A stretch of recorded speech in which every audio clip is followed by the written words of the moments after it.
끝까지 가져가시면 됩니다 라고 하는 거예요. 그러니까 이거는 허위 브리핑은 아니죠. 조금 꼬아서 말했을 뿐이지. 정확히 차이 아시겠어요? 마음대로 나갈 수 있다. 허위 브리핑이죠. 네, 기본적인 조건을 말 안 해줬으니까. 쭉 가지고 계시면 저축 분양권에 대해서 8년 후에 분양 전환 우선권을 드린다. 그건 너무나 당연한 이야기예요. 추가적인 광고비를 드리지 않고 살고 계시는 분들한테 관리사무소를 통해서 이제 오래됐겠죠. 2027년이 되겠죠. 그래가지고 2027년 10월이 이제 돼가요. 9월달쯤 해가지고 이제 입대에 대한 이야기를 하겠죠. 합의가를 정산해가지고 엘리베이터에 붙이고 하겠죠. 세대주께서는 이래저래 해서 이렇게 됩니다. 합의가로 분양을 원하시는 고객님께서는 몇 월 며칠부터 며칠까지 분양계약서를 작성하시면 되겠습니다. 필요 안 되면 되는 거예요. 자연스럽게 그렇게 돼요. 왜냐면 LH 공공임대 아파트나 이런 것들 보면은 10년 공공인데 몇 년 후부터 분양 전환해요. 5년 지나면 분양 전환 하잖아요. 이때 막 달라드는 거 보셨죠? 양동이 휴먼시아라든가.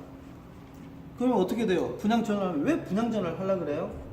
주변 시세의 87%에서 92% 사이에 보통 대부분 합의가가 이루어지거든요. 당장 사가지고 팔아도 100%면은 한 7, 8% 따먹을 수 있거든.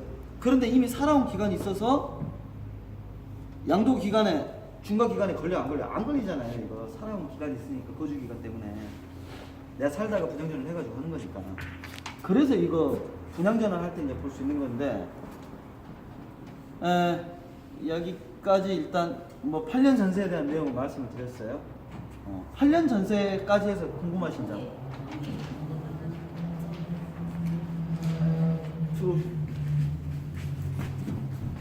조용히 유니트에 가서 상담들. 오늘 주말이라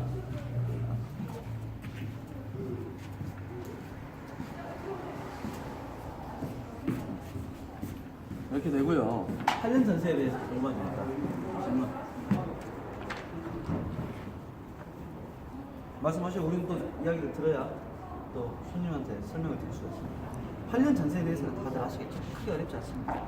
나라 돈을 대줬기 때문에 회사는 팔지 않고 8년 동안 전세를 내줘야 된다. 계약 기간이 2년마다 1번 갱신을 한다. 다음 이제 두 번째 물어보시는 거 가장 중요한 거 그거 말씀드릴게요. 우리 전셋집을 살게 되면 제일 불안한 게 뭐죠? 우리가 전세에 한 2억 가까운 돈이잖아요. 1억 5천이 넘는 돈이잖아요. 1억 5천 넣고 들어갔을 때 제일 불안한 게 뭡니까? 이 전세 보증금. 이거 보장이냐 이거예요. 첫 번째도 두 번째도 요겁니다. 내 돈 어떻게 제대로 문제가 안 생기냐. 요거 불안하다. 특히나 분양 아파트는 투자자도 붙지만은 전세 같은 경우는 실거주 계약자들이 되게 많이 붙기 때문에 이분들은 자기네가 평생 모아온 돈이에요. 이거 불안하면 절대 계약 안 하세요. 두 개를 말씀드릴게요. 현재 나라에서 기업형 임대 아파트로 준공공 임대주택으로 나가는 거는 보증서를 100% 끊게 돼 있어요. 계약서에도 나와 있고요. 그 뒤에 보시면 그 보증금 보증서 지금 뒤에 나와 있죠. 저게 뭔지 말씀드릴게요. 준공 전에 그리고 준공 후에 보증서는 두 가지로 나뉩니다. 준공 전에는 전세 계약금 10%가 계약금이고 중도금이 60% 들어갔잖아요. 그러면 내가 낸 돈은 토탈에서 물론 대출이긴 하지만 70%예요. 그러죠? 그리고 준공하는 시점으로부터 잔금을 내고 30% 마련해서 최종 100%가 되는 거죠. 그래서 뒤에 있는 보증서는 뭐냐면 요거 플러스 요거까지 해서 70%에 대한 곱하기 114세대 132억 정도가 보증서에 다 들어있어요. 보증서에 다 보장이 돼 있어요. 만약에 프라임 글로벌이 잘못됐을 때 계약서에 있는 보증서 번호를 가지고 허그 측에다가 주택도시보증공사 측에다가 연락을 하면 바로 제1순위로 보장을 받습니다. 그래서 보증서를 끊는 거잖아요. 개인 간의 거래는 그게 없죠. 그래서 뭐합니까? 확정일자하고 전세권 설정하고 그런 거 하죠. 서울보증보험에서 나오는 개인 간 뭐 보증 뭐 이런 거 하잖아요. 돈 내가지고 내 돈 지키려고 보험료 내가면서 전세권 설정 등기비 법무사에 돈 내가면서 이렇게 하는 거잖아요. 등기에다가 맞추는 거잖아요. 그런데 이거는 그렇게 할 필요가 없이 허그 측에서 보증서가 100% 나옵니다. 이 전에 있는 것들은 보증서는 누가 내냐? 시, 행사. 너네 회사 신용도 가지고 우리가 책정할게 해서 시행사가 100% 이 돈 다 내요. 다 되고 났어요. 준공되고 나면은 이제 잔금까지 들어오니까 보증서가 다시 끊어져야 되겠죠. 요게 한 190억 정도 됩니다. 요 보증서가 끊기는데 이 보증서도 당연히 보증을 해주니까 보험료가 들어요, 안 들어요? 들죠. 근데 나라에서 또 뭐를 걸었냐면, 여튼 나라에서 돈 주면은, 나라 돈 받으면은 하라는 거 겁나 많아요. 8년 전에 팔지 말아도 하지 말라는 거고, 계약서도 국교부에서 나온 표준 임대차 계약서를 쓰라는 것도 나라 말 따라야 되는 거고, 그 다음에 이거 허그에서 보증서를 끊게 되면 보증 수수료가 나오는데 이게 75%는 시행사에서 내라. 이건 근데 사실 누구 돈 보증하는 거죠? 그 전세자들 돈 보증하는 거잖아요. 근데 시행사 뭐 75% 내래. 법이 그렇게 돼 있어. 니들 나라 돈 받았으니까. 그리고 계약자는 25%만 내라. 내 돈 1억 6,500만 원을 보장하는 데 있어서 25%만 고객이 내는데 이게 과연 얼마쯤 될 거냐고 보니까는 대략 16에서 18만 원 사이가 될 것 같아요. 그래서 이걸 언제 내시느냐?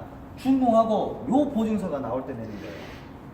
그러면은 이건 언제 잔금 낼 때나 하는 건데, 그러면 이 돈이 싼 거예요, 비싼 거예요를 우리 또 알아야 되잖아요. 자, 1억 6,500 전세권 설정하면 비용 얼마나 들죠? 건물사에 따라서 다르지만 대부분 한 44만 원에서 60만 원 사이 나옵니다. 전세권 설정을 하려면. 전세권 설정 왜 하죠? 내 보증금 받으려고 하는 거예요. 이거는 전세권 설정이고, 뭐 확정일자를 떠나서 서울보증보험에 들게 되면 이것도 보험료가 한 70만 원 더 나와요. 이거는 그 전세권 설정이 등기에다가 넣는 건 아니지만 보험료를 내야 돼요. 근데 요것만 내시면 된다. 요것만 내시면 된다. 그러니까 훨씬 싸요. 훨씬 싸요. 그래서 고객님이 주신 돈 자체는 나라에서 보장을 한다. 나라에서 보장하는 것 자체도 수수료의 4분의 3은 시행사가 되고 4분의 1만 사과 4분의 1쪽만 내시면 돼요. 그러면 이 돈은 아무 문제 없어요. 왜냐면 계약서에 보증증서 번호가 다 들어가서 명기가 됩니다. 그러면 돈에 대한 문제는 이제 끝났어요. 그리고 고객님들이 전셋집이나 우리 월세집, 저도 맨 처음에 결혼할 때 전셋집이었는데 그때 아주 황당한 경우가 있었어요. A라는 주인이 있고 B는 임차인이었죠. 전세 엄마랑 10년 전에 결혼할 때 전세 5천만 원짜리 빌라에 살았었네요. 그래가지고 살아가지고 나 이제 이사를 가야 되는데 다른 데로 이사를 가야 돼요. 이사를 가야 되는데 나는 짐을 뺐어. 근데 집주인이 돈을 안 줘. 이유인 즉슨 후차인도 들어왔어요. 돈도 들어왔었는데 자기가 그 돈을 미리 땡겨서 어디다 썼대. 이런 경우 되게 많아요. 아주 흔하게 벌어지는 일들입니다. 그래갖고 갖고 쌩 난리 펴가지고 그냥 받아왔지. 이런 경우 되게 많잖아요. 근데 이거는 그러지 않아요. 이건 계약서 명기가 돼 있기로 뭐라고 돼 있냐면 이미 퇴거 시점은 누구든지 3개월 이전에 통보를 하게 돼 있어요. 2년만 살고 여기서 퇴거를 하겠다. 그러면 3개월 전에 임차인은 임대인한테 통보를 하게 돼 있고 이미 임대인은 준비를 하고 있어야 돼요. 그러면 약속된 그 날짜에 임차인은 짐을 빼야 되고, 그리고 시설물 확인이 끝나는 순간 동시에 명도와 동시에 보증금 반환이 되게 돼 있어요. 그러면 안 주면 어떻게 해요? 정확히 말씀드릴게요. 허그에서 지금 기금을 지금 넣어놨잖아요. 쉽게 말해서 보증금 안 주잖아요. 난 집 뺐는데 회사에서 프라임 글로벌에서 돈을 안 주잖아요. 바로 여기다가 전화 한 통하면 게임 끝나요. 이 시행사는 다시는 시행사 못해요. 나라 돈을 받았는데 계약서에 있는 거를 허그에서 신용도, 회사 신용도를 떨궈버려요. 회사 신용도가요, 건설 회사들은 트리플 B에서 뭐 한 단계 올리는데 1년 걸리거든요. 근데 이런 기관에서 한 번 맞아버리면 최소 3등급씩 떨어져 버려요. 복구하는데 3년 걸려버려요. 돈 1억 6,500 아꼈다가 이자 비용으로 나간 돈이 수십억 돼버려요. 그러니까 그런 업체력이 있는 거예요. 그래서 일반 개인하고는 다르다. 일반 개인하고는 다르게 이 돈에 대한 환급 요건이라든가 돈에 대한 어떤 보장이라든가 이런 것들이 정확히 정책에 명시가 돼 있다. 그러니까 여러분들이 지금까지 수익형 부동산은 수익률로 꺾어야 되고 위치로 꺾어야 되고 막 이러잖아요. 근데 이거는 그럴 내용이 없어요. 법적으로 다 증빙이 나와 있는 내용이에요. 해당 내용에 대한 모든 증빙 그거를 보시려면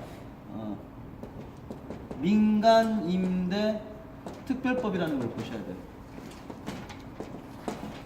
시행법, 규칙, 명 이렇게 해가지고 3단 비교해가지고 여러분 쭉 보시면 됩니다. 원하시는 분들은 제가 파일을 드리도록 하겠습니다. 개정판이 나와가지고 7월 23일자로 개정이 됐으니까 개정판을 꼭 보셔야 되고요.